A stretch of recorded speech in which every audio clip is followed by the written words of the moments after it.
Sa iba pang balita, iniurong na may bahay ng pinaslang na Korean businessman na si Ji-ik Ju ang dalawang reklamong inihain po laban sa grupo ni Senior Police Officer Ricky Santa Isabel.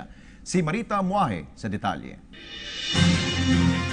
Formal na iniatras ang complainant widow ng Korean businessman Ji-ik Ju na si Mrs. Choi Kyung-jin ang dalawang criminal complaint, partikular ang mga kaso ng carnapping at robbery sa ikalawang preliminary investigation patungkol sa kaso ni Ju. With the recent developments of the case of kidnapping and murder of my husband, I would like to formally withdraw the criminal complaint. This is referring to the carnapping and robbery, Your Honor, that I filed in your office.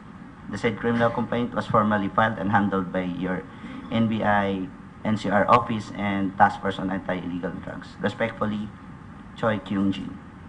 This is dated February 3, Your Honor. Sa ikalawang preliminary investigation sa nasabing kaso na ginanap sa Department of Justice, dumalo sa pagdinig si Mrs. Jean pati na rin ang kasambahay nito na si Marisa Dawis Morquicho na siyang mga tumatayong private complainants.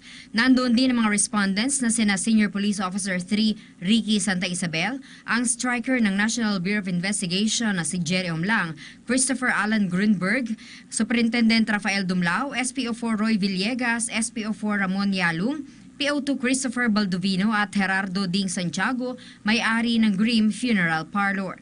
Natanong sa pagdinig ang dapat ay koordinasyon sa pagitan ng PNP Anti-Kidnapping Group at ng National Bureau of Investigation sa kanilang joint investigation. Hiniling naman ng mga respondents na mabigyan sila ng kopya ng original complaint upang mabasa nila at mapag-aralan. Nagsasagawa ng reimbestigasyon ng DOJ matapos na iutos ng Pampanga Regional Trial Court Branch 58 sa hiling na rin ni Santa Isabel, Villegas at Yalung.